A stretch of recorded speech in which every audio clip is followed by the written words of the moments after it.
ngenda kusomesa omusomo gwe bayita ahwalu shakhsiyya, al ahwal ash-shakhsiyya, nga muzo nja kulondamu ayat ne hadith. Tetujja kukimalako olwaleero, wabula nja kugenda nga nkoonako bukonyi ku pointi insha Allah paka Allah wana batukiriza titukomaawo.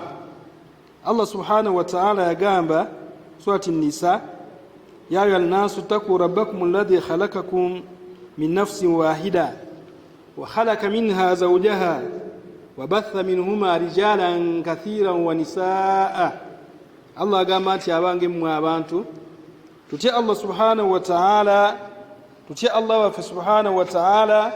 Allah subhanahu wa ta'ala yatutonda nga tujja mu muntu omu Adamu.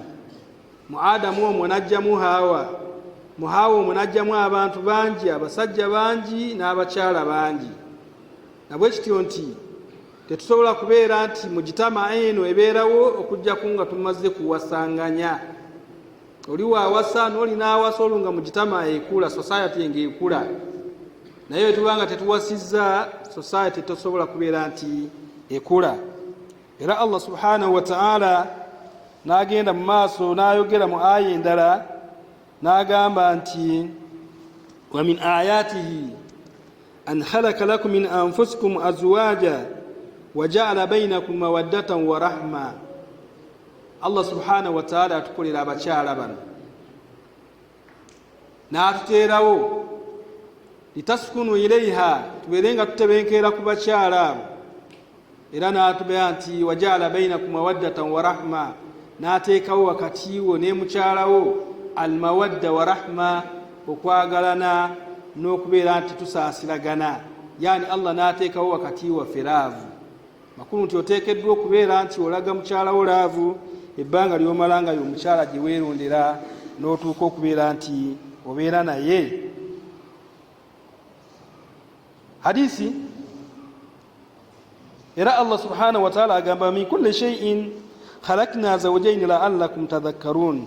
Buli kintu kyonna Allah agenda atonda bibiri bibiri. Tonda omwami n'atonda n'omukyala, atonda enkoko empanga n'atonda n'enkoko enkazi. Naye ng'enkoko ezo okuwera empanga bwe bataliiwo, enkoko enkazi tezisobola kuwera. Nabwe kityo enkoko enkazi zokka singa zeziriwera nazo tezisobola kubeera nti ziwera.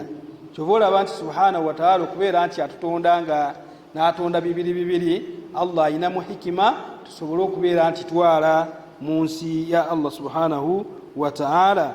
Hadithi endala ku nsonga eyo gye nja okusembyayo, Nabbi sallallahu alayhi wa sallam yagamba nti ya masharu shabab man istata'a minkum alba'ata falyatazawwaju.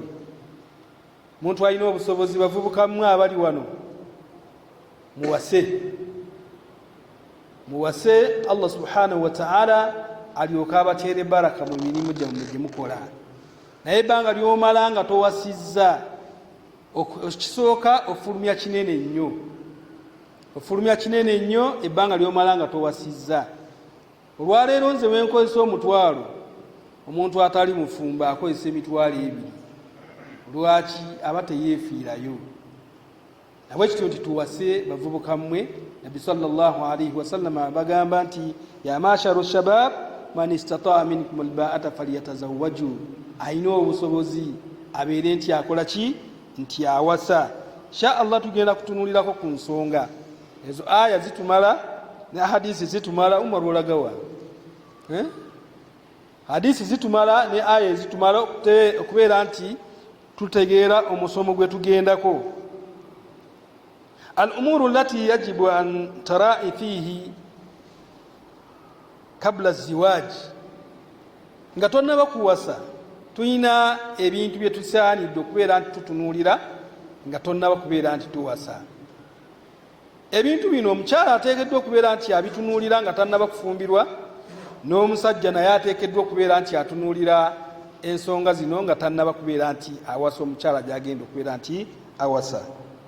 Ensonga esooka min umuri allati yajibu an tara'i qabla az-ziwaj husnul ikhtiyari. Husnul ikhtiyari, muntu yenna agenda okuwasa oteekeddwa okubeera nti olina choice yo gy'oyagala. Bantu bangi tukola ensobi, naddala bataata tukola ensobi, n'osalawo omuvubuka gwe omulondere choice gy'atayagala, n'otategeera nti bo bali mulembe gwa .com ate gwe okukyali ku mulembe gwa analog, n'omulondera omukyala naye nga yetamusiimye. Nabwe kityo nti wateekeddwa okubeerawo husnul ikhtiyari, choice. Mukyala gy'oyagala alina kubeera atya, y'omukyala omusajja gy'ayagala alina kubeera atya. Nabbi sallallahu alaihi wasallam yatulaga abakyala be tulina okubeera nti tuwasa. Nabbi sallallahu alaihi wasallam atugamba tunkahu almar'a li arba'i, omukyala awasibwa ku lwa bintu bina. Limaliha, sobola okumwagala olw'essente ze. Mukyala alina ku ssente n'omwagala olw'essente ze. Walijamaliha, n'obulungi bwe. Walinasabiha, n'ekika kye mwava. Walidiniha, n'eddiini. Naye Nabbi sallallahu alaihi wasallama n'akkaatiriza n'agamba nti fadfaru bizaati ddiini taribat yadaaka, tuwasa abakyala abalina eddiini tujja kuwona. Mu bakyala n'ogenda okulonda ateekeddwa okubeera nti abirina. Jamaliha, omutulako nga mulungi, si kuwasa mukyala ate ekyomugobe. Amakulu nti husnu ikhtiyari yo teyali nnungi. Okubeera nti otunuulira omukyala gy'ogenda okuwasa nti yeyo choice yo, n'omukyala naye alina okutunuulira nti ono omusajja gye ngenda naye eyo choice yange. Omukyala abeera ne choice yo b'ayagala. Njagala omusajja nga mulungi, njagala omusajja nga ali bw'ati, njagala omusajja nga seeka, njagala omusajja ng'alina omulimu gwe. Nabwe kityo n'omusajja naye n'abeera n'omukyala gy'alina okubeera nti akola ki? Atunuulira. Nabwe kityo nti tutunuulirenga nnyo ku bakyala be tugenda okubeera nti tuwasa. Choice yo beere nayo, kuba gwe choice yo si yeyange. Olwaleero gwe oyinza okwagala omukyala nga muwanvu, nze ate ne ngamba nti nze njagala mumpi. Oyinza okwagala omukyala nga mweru, ate nze ne kugamba nti nze omuddugavu yankolera. Nabwe kityo choice eyo buli omu abeera ne choice ye. Tulina kubeera nti buli omu abeera ne choice ye. Omukyala gy'ogenda okubeera nti okola ki? Gy'ogenda okubeera nti owasa. Tugeddeko ekyabataata nti bakola ensobi okubeera nti basiimira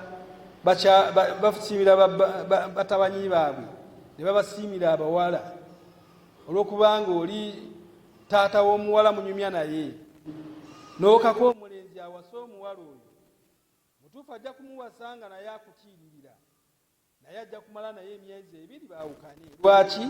Kubanga omuwala oba omuvubuka oyo teyali choice ye. Nolwekityo nti tulonde choice zaffe bwe tubanga twagala obufumbo, okubeera nti obufumbo obwo bunywera.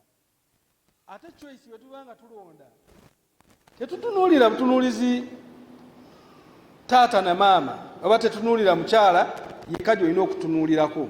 Oteekeddwa okubeera nti wa husnu ikhtiyari la yakasiru fihi kullu min zawjaini ala sahibaihi fakat.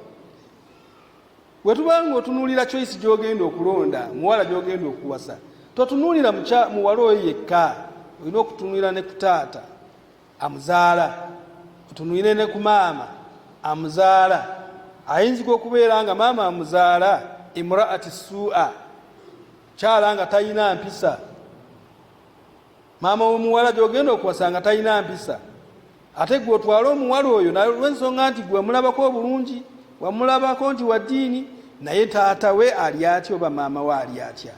Nolwekyo tutunuulirenga mu husnu ikhtiyarika nti njagala omuwala naye nga mu maka mwava basiraamu. Oyinzika okutwala omuwala naye nga taata tomulaba akona ku muzikiti, n'okusiiba tasiiba nga talina nsonga, gwe n'otwala omuwala oyo. Tulina okitegeera nti Nabbi yagamba nti inna al-irka laddasaasu, akasaayi kano kasika.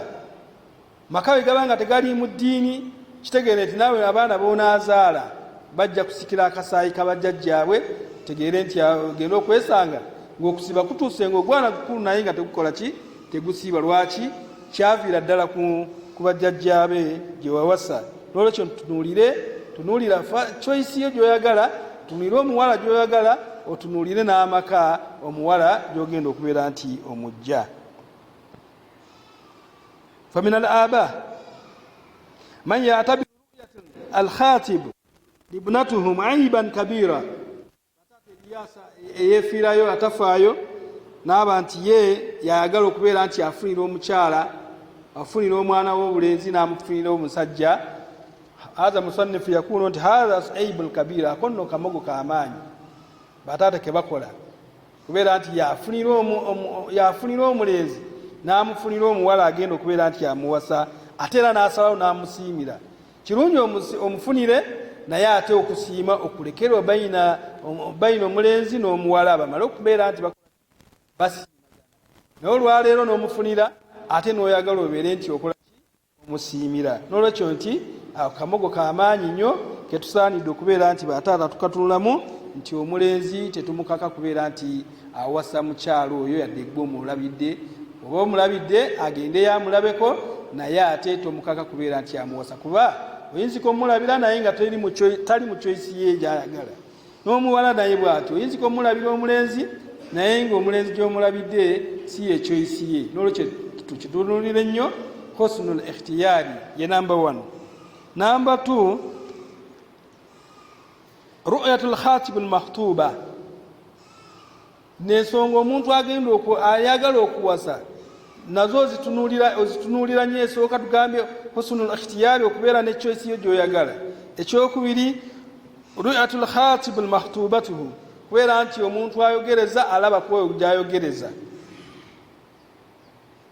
Waba nti amulabyeko mwennyini amwesiimire, si kugamba nti ali bweru, bonna bali omukyala ali eno Uganda n'oli ali bweru, naye nga n'okulabaganako tebalabaganangako. Bwe bufumbo bw'olaba nti omwana ow'obuwala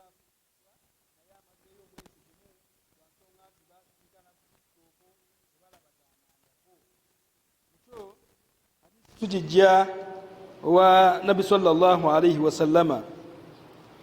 Nabi sallallahu alayhi wa sallama atugamba, Abu Huraira radiyallahu anhu yakul makathu inda Rasul sallallahu alayhi wa sallam فآتاه رجل من الأنصار فخبره أنه تزوج امرأة من الأنصار فأمر الرسول صلى الله عليه وسلم أن يذهب وينظر إليها. النبي صلى الله عليه وسلم Abu Huraira ategeeza Nabi sallallahu alayhi wa sallam lumwe omusajja amujjira amugamba nti ya Rasulallah, nafunye omukyalo okuva mu Ansari njagala kumuwasa. Nabi sallallahu alayhi wa sallama n'amugamba nti idhhabu wanzuru ilayha, sooka ogenda omala okubeera nti olaba omutunuleko omwana oyo w'obuwala gy'ogenda okubeera nti ofumbirwa, manyi ogenda okubeera nti owasa. Kiraga ki? Kyabbeeyi nnyo omuvubuka ogenda okubeera nti owasa, kubeera nti otunuulira obeere nti omukyala gy'ogenda okuwasa, omuwala gy'ogenda okuwasa omulabako, si kuba nti wamulabira ku kifaananyi. Ekifaananyi kino kirimba. Osobola okulaba omukyala nga masha Allah naye ogenda omutunulako nga ate si ye choice gy'oyagala, naye ng'ekifaananyi kyakulimba. N'olwekyo ekifaananyi bw'okirabako ne kennyini physically genda obeere nti omulabako. Bwe munaabeera mu bufumbo Allah subhanahu wa ta'ala bw'anaabateeramu emikisa. Nawe ekiro Nabi sallallahu alayhi wa sallama n'alagira omusajja oyo asooka agende alabe ku muwala gy'agenda okubeera nti afumbira. Nawe ekityo falhatib la yanzuru fakat binadharan bimuhatabatihi wa yuhadithuha wa yudahikuha وقد يصل الأمر إلى الخروج بها. Muntu alikuwe agenda okuwasa si kutunula butunuzi ku mukyala gy'ogenda okuwasa oba omuwala gy'ogenda okuwasa, wabula oteekeddwa okubeera nti ogenda mwogereko naye. Sobola okumusiima naye nga tasobola kwogera, ahrasi tayogera, naye nga gw'osiimye feesi alhamdulillah. Akwambalidde nikaabu n'ateekako nikaabu n'ogamba alhamdulillah, naye omutuusa mu kwogera nga tayogera. N'ekyo nti oteekeddwa okubeera nti olaba ku mukyala tekitegeeza nti just kumulabako bulabi, wabula oteekeddwa okubeera nti oyogeremu naye. Thaniya tudahikuha, n'okubeera nti oleetayo n'emboozi emusesa, sobole okubeera nti aseka, olabe ayinzika okubeera nti ali awo naye nga talina mannyo mu kamwa, ate nga gwe choice yo toyagala muntu alina malibu, ogenda omutuusa waka akutamirewo n'olwo olunaku lwennyini olwo. N'ekyo oteekeddwa okubeera nti onyumyamu naye. Thaniya oteekeddwa okubeera nti oleeta ebisesa asekemu, osobole okulaba mu kamwa ke obanga amannyo mwegali oba tegaliimu. Thalitha kituuka ne ku hajji okubeera nti otambulako naye, tambuleko naye. Ayinzika okubeerawo nga mulema, yenga buli wojja omusanga awo atudde n'omulabira awo. Kati gw'onaafa bufi kubeera nti omulaba, ojja kufuwasa omukyala ate abeere nti akutamira nawe. Lwaki? Lwa nsonga nti tewatwala buvunaanyizibwa kubeera nti oteekamu nkola kubeera nti omulabako. Okulaba si kulaba bulabi, wabula otambulemuko naye. Na mukwano gwange yawasa omukyala, naye omukyala oyo n'amuwasa nga tamanyi nga mulema. Bwe twagendanga omulabako tumusanga mu ddiiro atudde awo. Bwe nalinga ngezaako mugamba nti seeka nti atuwerekeremuuko, yaŋŋamba seeka yidi naawe olina olugezigezi lungi, ate atuwerekeramu biki? N'ateekateeka embaga neggwa bulungi neetuuka. Agenda bambala gawuni, tasobola kutegeera nti oba omukyala mulema oba si mulema. Wallahi yamulabira naye yamutamirawo olunaku olumu. Era ekinene ennyo baamala emyezi eki ne baawukana. Naye nga nze namugamba nga atuwerekeremuuko. Ye nga alowooza nti omukumuwerekera oba ntegeezaamu ki? Mukyala teyatuwerekera, tumusanga atudde awo paka we yatwala omwana w'obuwala, naye ng'omwana w'obuwala si eyo choice yali akola ki? Yali ayagala. N'olwekyo nti obufumbo okunywera omukyala ono ogenda kubeera naye ebbanga lyo lyonna, kuba tetuwasa kwegezaamu. Tuwasa abakyala naye nga tujja kubeera n'abakyala abo paka emirembe gyaffe gyonna. Kakati bw'obanga omututti ng'omutegedde nti aliko akamogo kano, ekyo kirala. Naye omutwala nti nga tomanyi kamogo nti aliko akamogo bwe kati, kyala nti mulema. Omusajja agenda okukwata kugulu kuno nga tekufaanana kuli, awo wennyini awo omukyala yamutamirawo. Nabwe kityo nti tuteekeddwa okubeera nti tulaba ku bakyala be tugenda okubeera nti tuwasa, n'okutambula nabo tutambule nabo, n'okulyako nabo tulyeko nabo, omutwaleko awutu nga muli gwe naye maadhu mahrami. Olabe engeri gy'alyamu, olabe engeri gy'atambulamu. Bwe tunaaba tukikoze ojja kuwasa omukyala osobole okubeera nti owangaala naye emirembe gyo gyonna. Naye ebbanga litunamala nga omulabye leero enkyomuwase, obwo obufumbo tebugenda kubeera nti bukola ki? Tebugenda kubeera nti bunywera. Ekirala kyetuteekeddwa okubeera nti tutunuulira nga tugenda okuwasa, adamu lmugirati fi lmahar walhafulati ziwaji, obutapaaluuza nnyo mahale, obutapaaluuza nnyo mahale ng'omukyala agenda okufumbirwa, n'embaga obutagezza nnyo mukolo. Kyo kiri ku bataata baffe nti nze njagala musajja mugagga, njagala embaga nga y'amaanyi. Bawala bangi badibidde ku lujja, naye ng'ensonga ebadibya ku lujja bakadde baaba bennyini. Kugamba otyo omuvubuka wa myaka 2 akyeyiya nti nze njagala omutwalo, naye omutwalo gwe njagala peki ya bodaboda, nga naye tagifunanga nako. Kati omuwala n'asalawo, omuvubuka n'agamba nti sina ssente ezo, olikivaamu ng'abivaako, ng'omuwala adibira ku lujja n'omulenzi ng'atandika kuwonooneka, naye nga gwe tulabokooza. N'olwekyo nti kyetulina okutunuulira ennyo, tutunuulire nnyo obutapaaluusa nnyo mahale n'obutapaaluuza nnyo omutwalo. Ate nze edda nalowoozanga omutwalo nti okwata mutwalo ng'okola ki? Gwina mu nsawo ng'owa taata.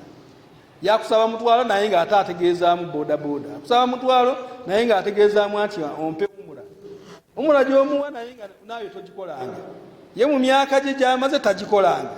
Yayagala gwe omuvubuka gw'oba omuwa. Nabwe kityo Nabbi sallallahu alaihi wasallama atwewazisa ensonga eyo n'atugamba injaakum man taradawna diinahum wa khuluquhum fazawwijuhu. Akujjidde omuvubuka, osiimye empisa ze, osiimye eddiini ye, lwaki ate omukaluubiza nti ate njagala omutwalo ompe bodaboda, omutwalo njagala ompe umura, fazawijuhu muwe muwala wa mutwala fa in lam tafaalu, naye tubanga bwe munaaba temukikoze n'omugamba nti nze njagala bino njagala kiri, takunu fitnatun wa fasadun kabir, ojja kuba oleesa ekikemo. Kuba omuvubuka oyo wanaagenda ate n'awasa awalala, omuwala awo n'adibira awo, ajja kutandika okuleeta embuto, aleeta azaalire awo abaana ab'obwenzi, naye nga gwe ensonga enkulu. N'olwekyo bazadde bannange, bavubuka bano tetubakaluubiriza nnyo. Bavubuka abo baagala okuwasa, naye ensonga bagamba nti ffe tubakaluubiriza nnyo mu kubeera nti tutunda bawala baffe. Twatandika kubeera nti tutunda bawala baffe. Nabi sallallahu alaihi wasallam yagamba a'adhamu nisaa'u baraka aisaruhunna almuuna, mukyala asinga okubeera ow'emikisa mu maaso ga Allah, obufumbo obusinga okubeeramu omukisa mu maaso ga Allah bwe obufumbo obubadde nga bwa sente ntono. Bameka boolabye ku TV nga bateeseemu sente mpitirivu, n'akugamba nti embaga yamazeewo obukadde 5, embaga yamazeewo obukadde 7, naye akhiira bamala emyezi 2, buli omu n'akola ki? Ne baawukana. N'olwekyo nti tuleme okubeera nti tupaaluusa bawala baffe nga tusaba amahala amanene, tusaba emutwalo. Simanyi oba mwagujjawo ogwo omutwalo, suubira Sekambaraka yagumanya omutwalo ogwo gwe baagujja, gwe basaba nti asaba mutwalo naye ng'ategeeza bodaboda, asaba mutwalo naye ng'ategeezaamu omuweemu ekyapa ky'ettaka. N'olwekyo nti bwe tunaaba tetukikoze, bawala baffe batuuza okudibira ku lujja. N'olwekyo ensonga ezo singa oba ozitunuulidde n'ozitunulira bulungi bw'oti, ekisooka tugambe husnul ikhtiyari, beera ne choice yo. Ru'yatul khatib al makhtuba, otunule ku mukyala gy'ogenda okuwasa, obeere ng'omulabako. Ekyokusatu tugambye nti okubeera nti taata takaluubiriza muvubuka agenda kukola ki? Kuwasa. Kati ng'omaze okubeera nti owasizza omuwala oyo, tulina alhuquuqu zawju ala zawja, huquuqu zawju ala zawja. Kati wali omaze okutunuulira embeera, omaze okulonda omukyala mwennyini gy'ogenda okuwasa, yeyo choice yo, omuleese waka, oyina ebikuvunaanwako nga ggwe omulenzi byoteekeddwa okubeera nti okolera mukyalawo, ate n'omukyala naye n'abeera n'ebivunaanwa byateekeddwa okubeera nti akolera nga ggwe omusajja. Olw'obutamala budde insha Allah tujja kutandikira ku biki omukyala omukyala byateekeddwa okubeera nti akolera bbaawe mu bufumbo obutuufu.